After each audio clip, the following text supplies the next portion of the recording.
And it's the mash.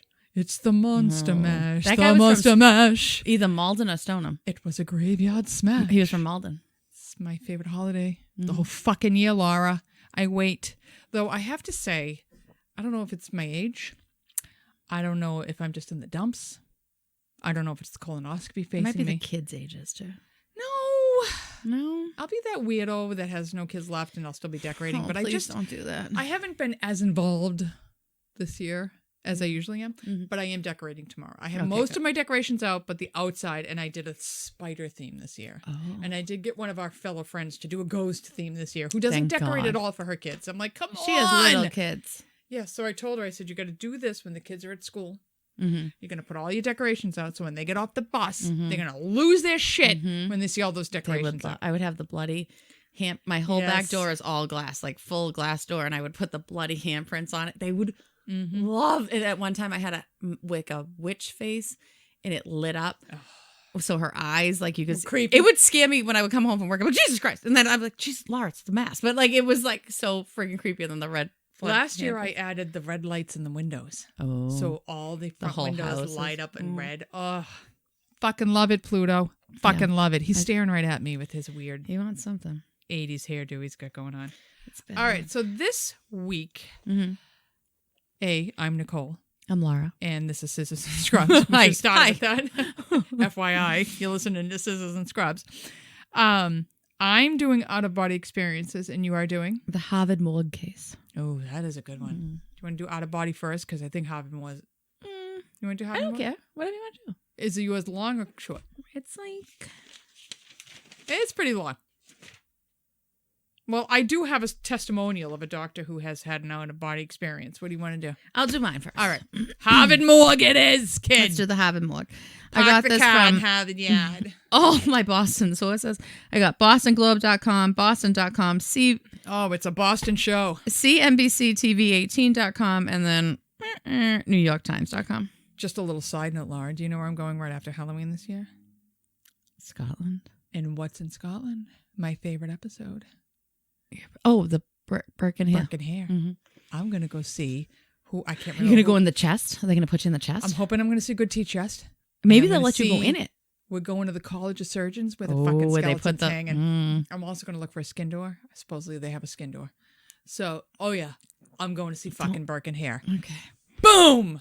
How excited probably am I? by yourself. Everybody else is going to stay back. Well, I did convince the girls to get on a good ghost tour, so we have one the first night. So I'm very excited. Ghost Burke and Hare. tour. Okay, Ghost so anyway, tour. Harvard Morgue. It's the Harvard Morgue case. So, in June this year, 7 people were indicted by a federal grand jury. 7?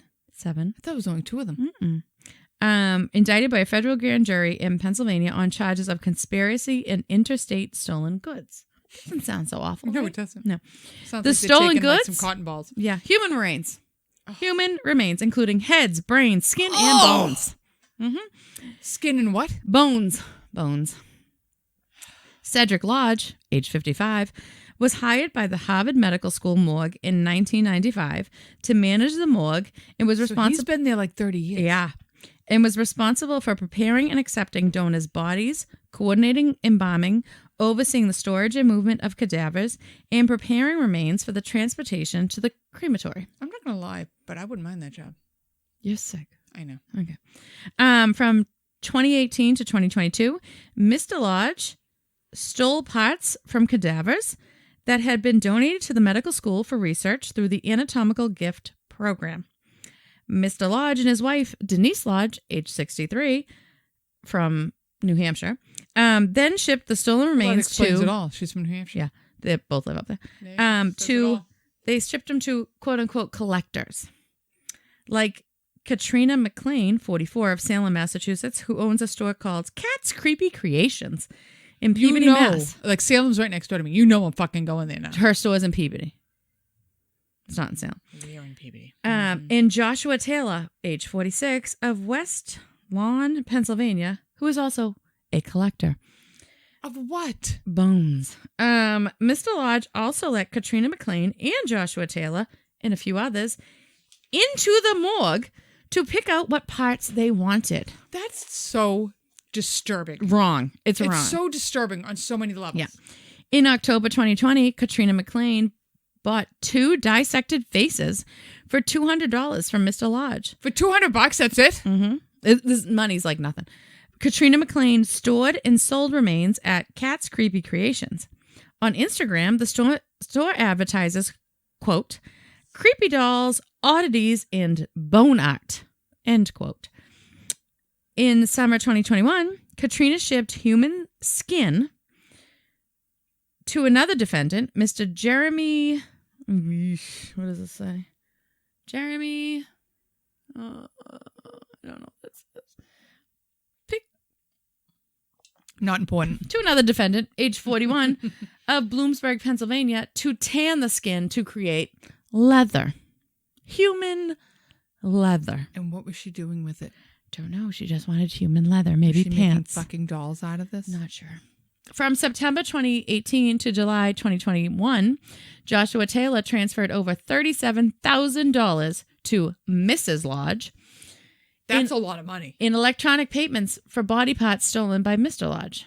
Joshua Taylor sent Mrs. Lodge a payment for $1,000 with a memo that said, like on Venmo, a memo that said, quote, head number 7, end quote. And another payment. I'm speechless. Yeah. Another payment for $200 labeled brains with like 8 eyes in it.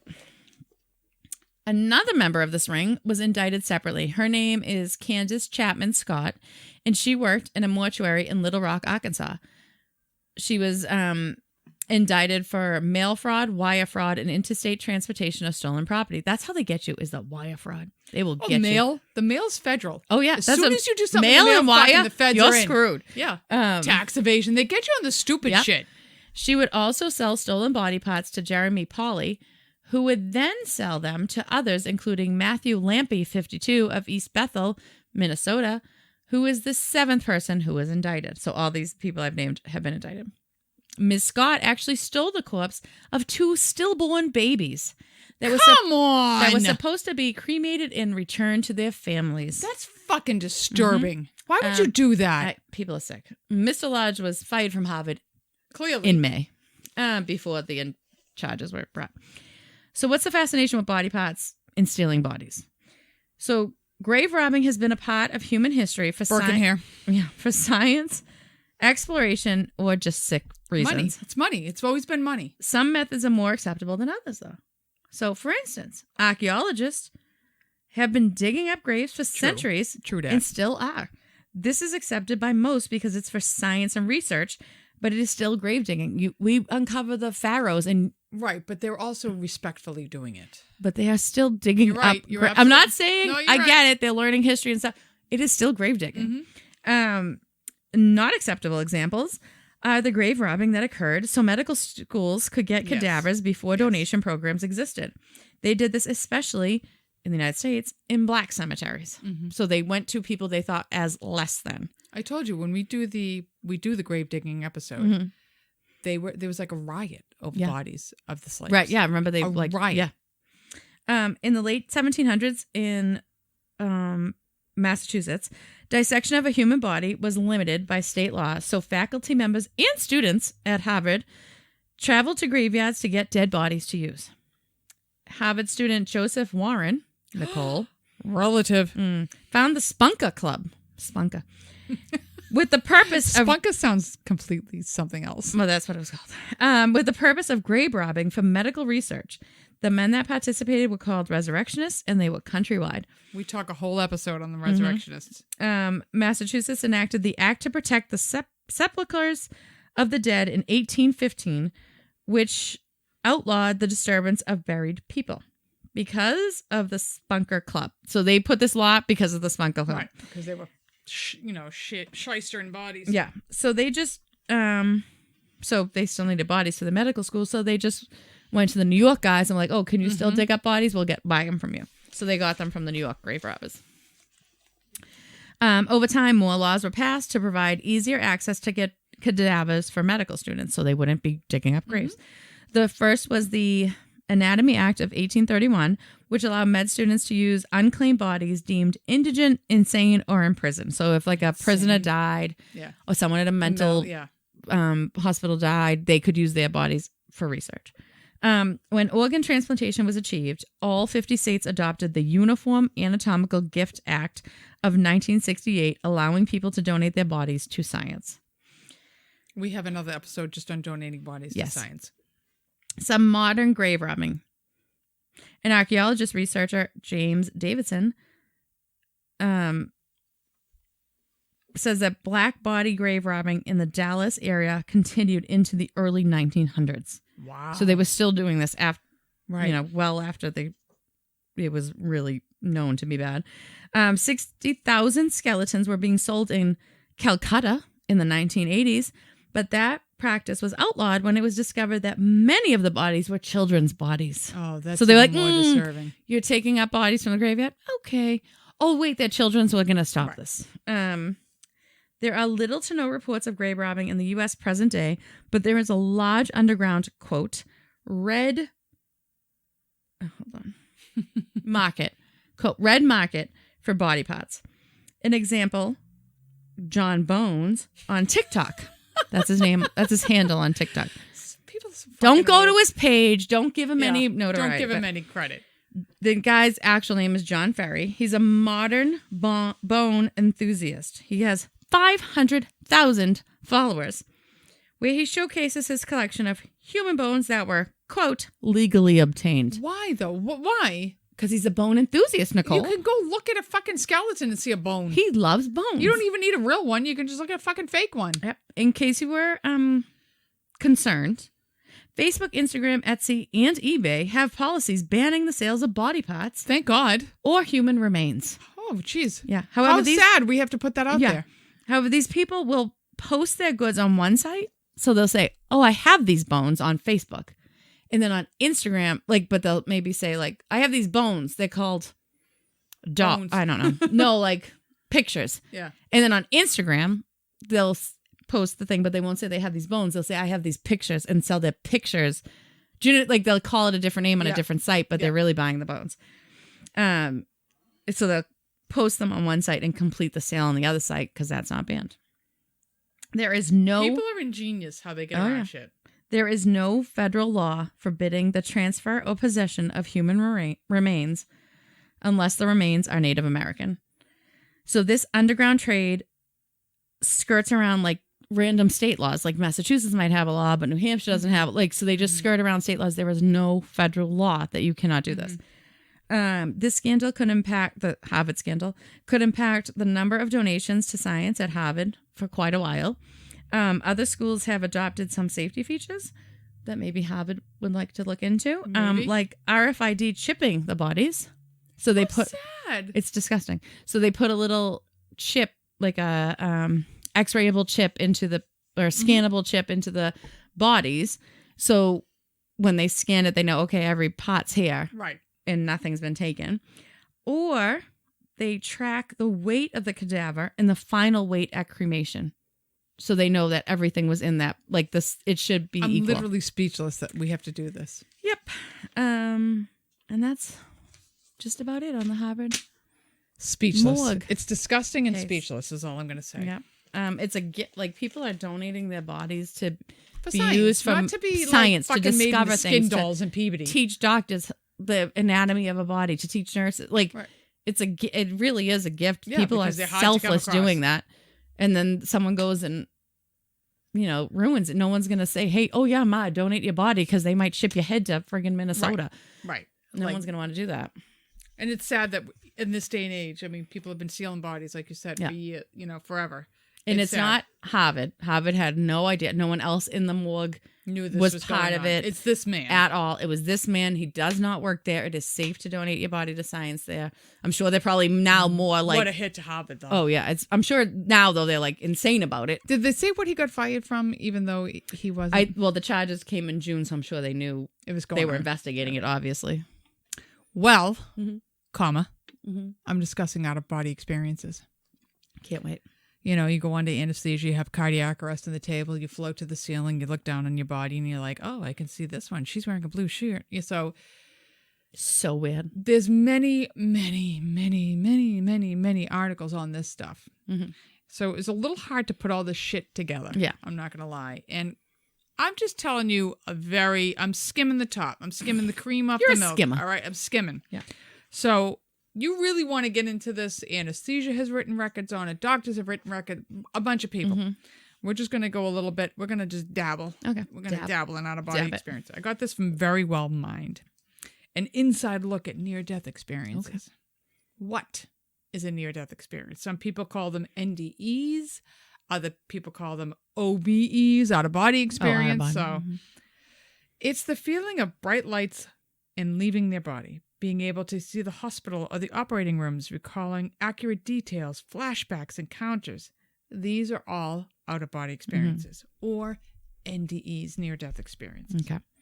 Many people discount them as silly or imaginary, but those who experience them have chillingly accurate details. Mm-hmm. And some have changed their lives completely because of what they have seen, felt, or encountered while they were out of their bodies. There are theories of why they occur. There's theory that there's loss of O2, that maybe troubles with anesthesia has caused a neurochemical response. Mm-hmm. But with advances in medical technology, you'd think that would be past this. Yeah.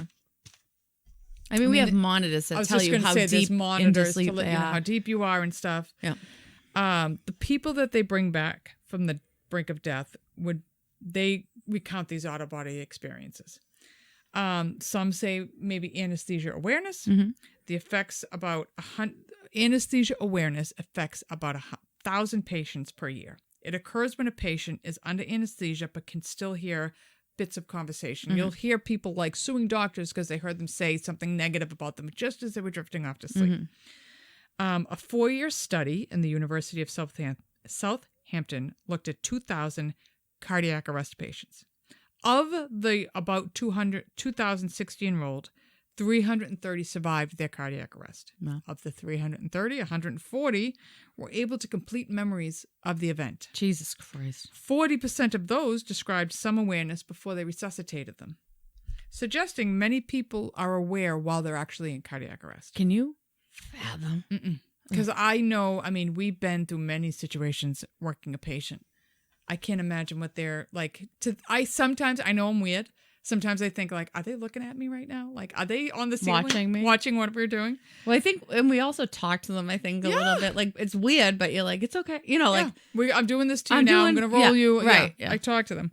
48% experienced recollections in relation to death that were not like common near-death experiences, like being dragged through water. 9% had classic near-death experiences, and 2% had out-of-body experiences, including hearing and seeing events. Another study at George Washington University looked at patients being removed from life support, and they had them attached to EEG machines. Mm-hmm. They found that there was a spike in neural activity right at or near the time of death, even though there was a drop in the blood pressure and an overall brain activity. Right as they're going to get the EEG spikes. So weird. Researchers see a spike at the time when you would expect the brain to die due to lack of blood flow. Mm-hmm. Soon after brain activity stops and patients were pronounced dead. Researchers speculate that a blood flow slows down and O2 runs out, cells are no longer able to maintain their charge. So this is why they think the spike is. That activity, so when they can't maintain their charge, activity ripples through the brain and creates a seizure. The theory is that the seizure happens in the memory areas of a person's brain. This could explain vivid memories and recollections if you would actually bring that person back from the brink of death. Wow. So right as that's happening, if you resuscitate them, they're going to have these vivid memories. But nobody knows. Mm-hmm. So when I was researching in this, they kept talking about the tennis shoe incident, the tennis shoe incident, the tennis shoe incident. So I Googled the fucking tennis shoe incident out-of-body experience. Well, here it is. Okay. April 1977. A migrant worker is visiting the area of Yakima, Washington, Maria. She has suffered a severe heart attack at night. Okay. She is taken to Harborview Medical Center. It is at night to a place she has never been. Mm-hmm. Okay. Kimberly Clark is a social worker who is assigned to her the moment she's admitted to the CCU. Now, while she's there, she is hooked up to monitors. She's hooked up to IVs. She can't leave her bed. So it's not like she's out looking at the window, walking around the hospital. Mm-hmm. She is in bed the whole fucking time she's in this hospital. So she is talking with Maria a couple of days after this incident happens, when I have to start out here. She's admitted to the CU. Kimberly's following her. Maria has another cardiac arrest and is like out. A cardiac arrest. They bring her back. A couple of days after that, Kimberly's talking to her. Because she was in the hospital when it happened, she's resuscitated quickly. She's stabilized. Now Kimberly's talking to her. And Kim goes to see Maria, and she's like really fucking distressed. Because a lot of these out-of-body experiences, and you're going to hear it when I tell you the story, they're discounted. Nobody's, oh, yeah, great, yeah. So Maria states that when the doctors and the RNs are working on her, she finds herself, she's floated to the ceiling, and she's looking down at them. She's having an out-of-body experience. She describes the paper streaming from the machines, which, why would she have seen this? She is hovering and she's watching all this, but then she's distracted by something outside of the ER. And she's like, just like that, you're outside the ER. And she is outside the building, like she thought herself there. And she's describing the entrance to the ER, the road that leads to the ER, the woods around the ER, curb that's further down the ER. And they're like, there's no way she would have known this because she came in at nighttime and she's never been here. Right. She also describes, like, she's like, I'm looking at the ER, and then boom, she's outside the third floor window. And while she's outside the third floor window, which is the opposite side wing that she is currently in, she's describing on the ledge outside of the third floor window a sneaker that's on the window. And she's describing that it's worn in the toe, the shoelaces are tucked under the heel. She's describing a very detailed account of this tennis shoe. And she says to Kim, can you go find the tennis shoe? Kim's like, yeah, I guess I'll go look for the fucking tennis shoe across the other wing of the thing. Nothing else to do today. Nothing else to do. So she walks over to the wing that she's talking about. She starts looking at the third floor windows. She sees the tennis shoe. My God. But the only way you could describe what this tennis shoe looked like, the way Marie described it, you would have to be outside the building on the Puget Sound side of the building. And up three floating stories. up three, because the angle, Maria's got her head pressed against the window. She can see the shoe, but she can't see it's worn. She can't see but she had somebody retrieve the shoe, and it was exactly as Maria had described. Oh, my God. So this incident becomes known as the tennis shoe near-death experience, and it becomes what everybody is using as proof of out-of-body experiences. I really don't have much tangible information to give you on these because it's just people's accounts of what they experienced. So I'm going to read you this literally verbatim because it was a good story about this doctor who himself had an out-of-body experience and fucking changed his whole life to it. All right, let me make sure I have the right going first. Mike, give me 1 second. You know what's weird is like, I mean, it's not an out-of-body experience, but when people be like, oh, there's a death crawl. And you're like, okay, yeah, sure, someone death crawls. I've seen people, they're literally, like they are crawling.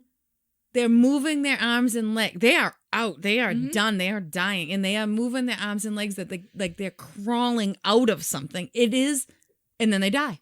When you see the death crawl, they are dying. It's literally like, I mean, it's like their soul is trying to leave their body. Like, it's unbelievable. I had a cousin who had, God bless him, he was in the first Iraq war. He got horrible cancer, very young, and he's dying from cancer. He is dying from cancer.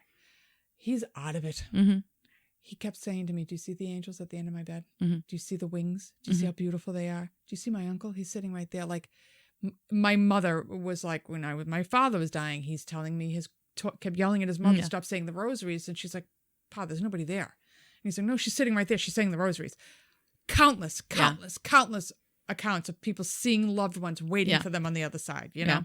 But the death crawl, and I'm always like, creepy. Oh, okay, we're done. Because they always die. Once you see that death crawl, and it's like, you're like, I think that's like your soul, like crawling out or something. Or just the agitation of like, I'm leaving. But it's literally, but it's like, it's something is happening, and they always die when you see that. I'm not going to lie, at 50, I keep thinking like, oh my God, what's it going to be like when I die? I know. So this particular story, I'm going to read it to you as is because it's a good story. He has actually written a book in the articles from the Daily Mail by Dr. Rajiv Parti. It's doctor had an out-of-body experience during surgery. Okay. So he writes, by all indications, the patient on the operating room table was dead. His heart had been stopped, his body drained of blood, and he was no longer capable of breathing on his own. He was, in fact, in suspended animation, which is usually what they do in cardiac procedures. Through a surgical procedure that replaces the blood with this, he's discussing cardiac procedure. The patient survives. He's in the recovery room. He wakes up. He's got a big smile on his face. What? He's like, I was watching you guys in the operating room, he says to me, to this doctor. Yeah. I was out of my body, floating around the ceiling. I saw you standing at the head of the table. I saw the surgeon sewing the patch on my artery, and I saw the nurse. Everything he said was uncannily accurate, but could he have really witnessed it all?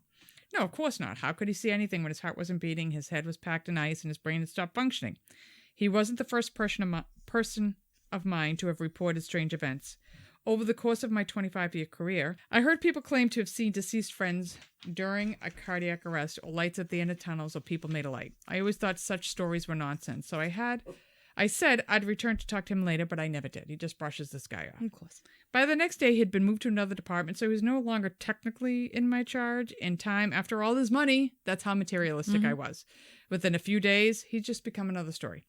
In many ways, his wife Aparna and I had a charmed life. She ran her own dental practice, and I was making a very good living, not only as an anesthetist, but also as the co-founder of a private pain clinic. Oh, nice. Soon, we traded our small house for a larger one, and then a mansion. Our cars went from average Fords and Toyotas to supercars, including a Porsche and a Hummer. Nice. I know shit. I was even planning on buying a Ferrari. My goal was bigger everything: house, cars, art collection, and bank accounts. Naturally, I'd made sure my 3 children had the finest possible education, and I had my eldest son, it's an Indian name, Raghab's life all mapped out. He was going to follow in my footsteps and become a doctor. The only problem was that he wasn't interested in medicine, and his grades reflected that. I had no sympathy. I shouted at him a lot, punishing him with my anger. Like my father and grandfather before me, my theory of child raising was, a bent nail must be straightened with a hammer. Otherwise, I felt my life was near perfect. Then in 2008, at the age of 51, I found out I had prostate cancer. I was furious with God. What had I done to deserve this? Still, I booked an operation with one of the best prostate surgeons in the country and assumed that all would be well. I could almost guarantee no complications, the surgeon told me, but something went drastically wrong, and I was left with an incredibly painful scar tissue and other debilitating side effects. There were 5 more operations over the next 2 years to try to repair the damage, but none of them really worked. Then, one evening, just 2 weeks after my 5th operation, I suddenly felt faint, and my temperature was 105. That's fucking bad. That's real bad. I knew instantly what was happening. Despite 2 courses of strong antibiotics, an infection was spreading rapidly in my abdomen. And if I didn't get help fast, I'd soon be dead from septic shock. Yes, no fucking shit. My wife's tears streaming down her face managed to bundle me into her BMW and drive me to the hospital, where I was quickly loaded onto a trolley, also known as a gurney, also known as a stretcher. I remember emerging from a fog to see a surgeon looming over me. He held his hands like praying mantis, a sign, like when you're going to scrub when you scrub a sign that they were scrubbing for surgery and ready to be gloved. Next time I surfaced, I was in the operating theater. I managed to tell the anesthetist what I did for a living and ask him what he was about to give me. Propofol and fentanyl, he said. In other words, the usual, exactly what I would have selected. Are you ready? Asked the surgeon. He waved his gloved hand at the anesthetist, and you can tell this is English the way it's spelled. Yeah. And I was asleep before I could answer. Was it over? Was the surgery already over? I felt myself zooming straight up, as if in a lift. It was the same feeling you get in the pit of your stomach when you're rocketing to the 20th floor of a skyscraper. Ooh, weird. Slowly, my consciousness began to return, and I could see the ceiling approaching, its glossy surface slowly getting closer. Then I looked down and saw my own abdomen, now with several incisions. I heard the anesthetist make an off-color joke. I won't repeat it, but everyone in the operating room laughed, including me. But where was I? For a few minutes, I froze with fright, worried that whatever was holding me on the ceiling would suddenly let me drop. Eventually, though, I relaxed, watching in rapt amazement as the surgeons and nurses worked on my body. Is that really me? Or is this really me, I wondered? How can I be in both places at once? Suddenly, I became aware of a shift in my perspective as my field of vision expanded. I was still in the operating room, but at the same time, I could see my mother and sister sitting on our sofa in our family home, thousands of miles away in New Delhi, where I'd grown up. The scene was vivid and detailed. My sister was wearing blue jeans and a red sweater, and my mother a green sari and a green sweater. What should I make for dinner? My sister asked. It's cold outside, said my mother. We should make hot soup. Lentils sound good. I was so focused on them that the sudden sound of instruments clanking in the operating room gave me a start. Turning my head to the left, I found I could still see and hear the scene below me. This guy's a mess. He's lucky to be here. Give me more swabs, said the surgeon to a nurse. Again, you can tell it's England. Yeah. It's really, he's saying operating theater every time. Right. Yeah. I was now seriously frightened what was going on. Would my untethered consciousness ever get back into my body, or was I destined to roam through an eternity as a spirit? Was I dead? I felt like an astronaut who had left his spacesuit, only to find that the suit was unnecessary to begin with. With rising panic, I looked back and forth at the two scenes that both started to fade like fast-setting sun. Everything went dark. I was relieved. I was returning to my body, I thought. Then came a jolt of pure fear. To my right, I heard screams of pain and anguish. I was drawn in as if on moving pavement to the edge of a flaming canyon. Smoke filled my nostril, and it was with a sickening odor of burning flesh. I knew then I was on the lip of hell. I tried to turn away, but each time I took a step back, an unseen force moved me forward. A voice spoke to me telepathically. You have led a materialistic and selfish life, it said. I knew that was true and felt ashamed. Over the years, I had lost empathy for my patients. Standing on the rim of hell, I remembered a woman who'd come to my clinic for treatment for chronic arthritis. She was in considerable pain, but that wasn't the reason why she was weeping. I need to talk to you, doctor, she said to me. My husband's dying of lung cancer, and I don't know what to do. I'd love to talk to you, I said, writing out a prescription for painkillers and sleeping pills, but I have several patients waiting. I was like a robot. I trained myself to be blunt with my emotions, and worse, I had trained myself to think only of myself. As the smoke billowed and the burning souls screamed around me, I thought of my possessions and how meaningless they were. Why did I have all these things? Why did I need a home so big that when we were in different parts of the house, we had to communicate through our iPhones? I felt steeped in shame, but I knew my chance to change was gone at any moment now. I'd be pulled into the pit of fire to burn for eternity. There seemed no way out, but I prayed for one anyway. My God, give me another chance. Please give me another chance. Almost in an instant, I did get my second chance. In the form of the last person I ever expected to see, it was my father. I recognized him immediately, though he looked at least 30 years younger than he did when he died. He took my hand in his and led me away from the edge of hell as if I was still a little boy. Then, putting his arm around me, my father tried to comfort me, and it was the first time I could remember him touching me affectionately.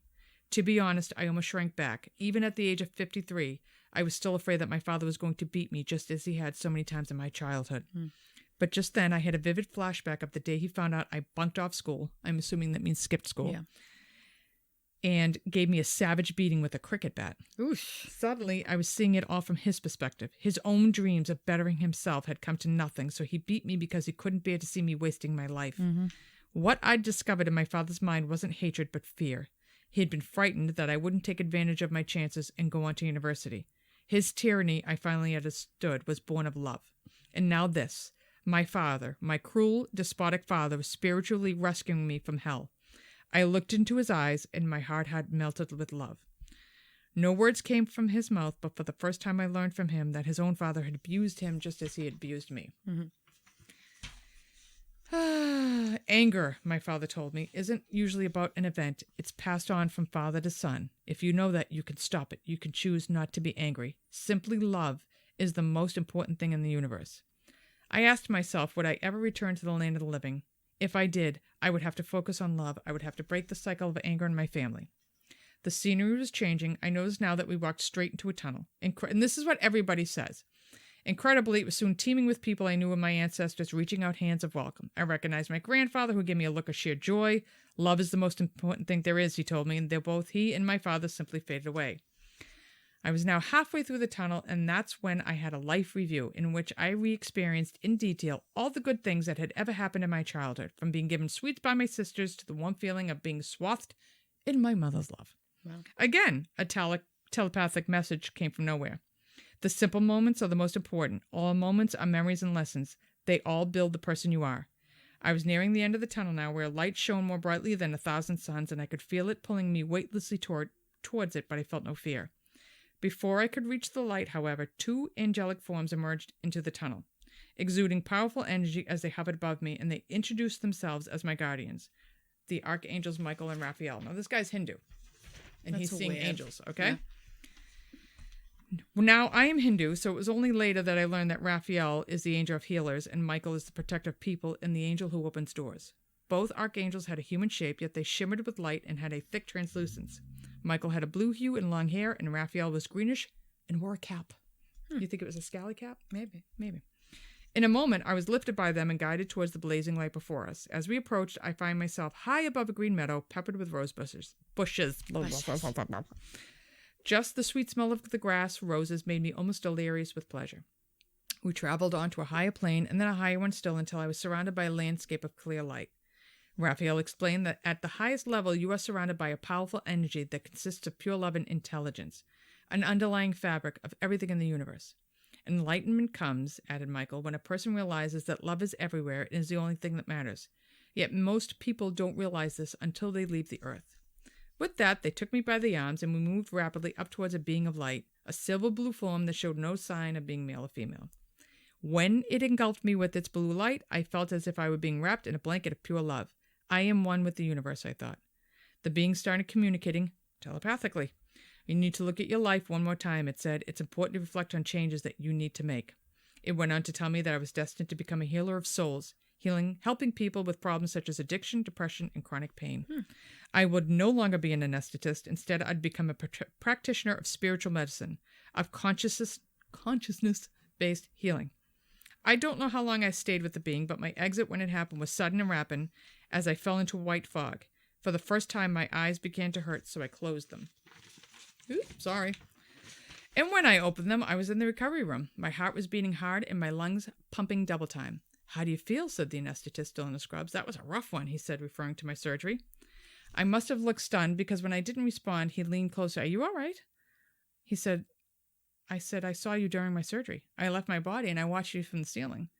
He's like, interesting. But he was really disinterested. No, really, I watched you administer the anesthetic and I heard you tell a joke. And he repeats the risque joke. And the anesthetist blushes. I must not have given you enough anesthesia, he said, looking hard at my file in order to avoid meeting my gaze. I wasn't about to be fobbed off as one professional to another, and I was determined to tell him exactly what I had seen, so I described going to India, where I'd seen my mother and sister, and traveling to the edge of hell. I had just started on the next part when he glanced at his watch and flipped the file shut, and he's like, okay, really good. See ya. I'll come back later to hear about it. Nice. It's like I never saw him again. When the surgeon came in to check on me, I started recounting his experience all over again, and this time he at least got to the tunnel. And at that point, he reached for his phone, which wasn't ringing. Then he excused himself, saying he had an important call to make. So that was the end of that story. What he says is after recovering, he resigned from his job as chief anesthetist at Bakersfield Hospital in California. He got rid of all of his cars, sold his mansion, and he moved to a house half its size. His wife supported all his decisions. She kept the family afloat while he established a new practice to heal people through meditation and other alternative methods. Realizing he'd placed his ego above his eldest boy's happiness, he encouraged his son, then a third-year medical student, to find a career he preferred. Yeah. His son is now training to be a computer programmer and enjoys a closer relationship with the father he once feared. I found that an incredibly moving story. Yeah. If you go on the internet, there's 1,000 stories like that of people who have had these near-death experiences, the white light, the tunnel, the feeling of being pulled back to their bodies, recounting what people were wearing, what people saw. It's something. It's weird. It's weird. Yeah. It's spooky. And I'll tell you, we have this thing where somebody comes in and says, I think I'm going to die. We canceled the surgery. My first death in the OR, I was a scrub tech and it was a liver transplant. And the lady said she came in to the room and we used to do the lines awake. And like the patient was still awake and she came in and I remember she said, I just feel like I'm going to die. And they're like, no, you're getting a new liver, blah, blah, blah. And they kept going. And the whole time they're putting the lines and she was saying, I'm not asleep. Just know I'm not asleep. And they're like, no, we know you're supposed to be awake, blah, blah, blah, blah. And she was petrified. And we put her to sleep and she bled the second we cut her skin until the second she died. She didn't stop bleeding. And I was like, she knew. And I just felt awful because her last hour or two was terrifying. She was terrified because I'm not asleep. I'll never forget her saying that. And I was like, she knew and we shouldn't have done it, but you have a liver, so you're going to do it because you don't get organs a lot. And it was, they know and they're going to go. And we've had a couple of cases come in. I've had a couple of cases come in of people coming in who you think, like, they have a serious problem going on and you're helping them and you're talking to them. And to think that mine was I go out of my way to make them laugh, to comfort them, because mine was the last face they saw. Yeah. I was the last person they talked to Yeah. before they went to sleep. Right. And they never woke up. Right. Because even if they make it out of the surgery, they'll go to the ICU still intubated, still and medicated. Something happens up there. They're not going to be awake. And I had one person, I spent, 3 hours talking to this person. And I was like, oh, and I knew the surgeon. He did a great job. He got them in. And I came in 2 nights later, and the charge nurse was like, that person didn't make it. I was like, what? She's like, he didn't make it. Person, had a stroke and passed away. I was devastated because I went home thinking, this person's fine. Yeah. And they didn't make it. I was literally like, your eyes are beautiful. Like, I love your accent. Anything to make them smile. Right. And I have to comfort myself knowing that's you did that. Well, that's also part of the job. And I think when we orient people, we tell them that, like, you could be the last. You go talk to that person. There's 8,000 people doing anesthesia. There's 8,000 people doing this. You go stand there, hold their hand, and talk to them. And if that's all you do, that's the most important part. It's the most important. That's all they're focusing on. Really, is like, oh, someone's talking to me. They're holding my hand. Even if they're not really answering you, you're distracting them. Kind of. You're being kind to them. You're being human to them. Like, they have somebody comforting them. In their last moments. So, like, that's all you can do. Yeah. So, well, on that note, happy Halloween. It was the mash. It was the monster mash. The monster mash. I mean, all good things come out of Malden, pretty much, is what the. What? Well, I moved to Stoneham. Well, it wasn't from Revere, I can tell you that. No Revere either person from would come up Malden with that or stupid-ass song. Stoneham. I knew it was somewhere I lived. So. Malden is the guy who sings Spirit in the Sky. Oh, yeah. Oh, my God. Mike's friend Rob. When I die. That song I love that song. Makes him so angry. Why? I don't know. I love that song. I mean, speak about out-of-body experiences. Right. He's talking about heaven. Spirit in the Sky. And I think it's like a catchy song. Everybody knows that song, right, Brian? And Rob, if it comes, he gets visibly... The guitar in that I love. And Rob's a guitar player. Hates it. Oh, it's one of my favorite songs. Can't talk to him about it. Yeah, Malden people. No, he's a Stoneham. Rob hates it. He's from Stoneham. The next time I see Rob, I'm going to start singing Spirit in the Sky. Also, the guy that played in a band... I always want to say Eddie Vedder. Extreme? Extreme. He's from Malden. Aren't they from Medford? Malden. He lived behind Hawthorne Street. And my dear friend Katie lived. One of them's a Medford boy. Because, when I worked at the Meadow Glen Mall selling jeans for a living, they used to walk through the mall at night. Meadow Glen Mall? Yeah. We used to go there too. And we were from Malden. Yeah. So just saying. I worked there right next to Orange Julius and down the street from Chess King. Okay. Great mall. Just saying. Great. All right. Have a wonderful Halloween. I have no idea what we're doing for Thanksgiving. Please send us some emails because we love hearing from you guys. And that's it. We'll talk to you later. Bye. Bye.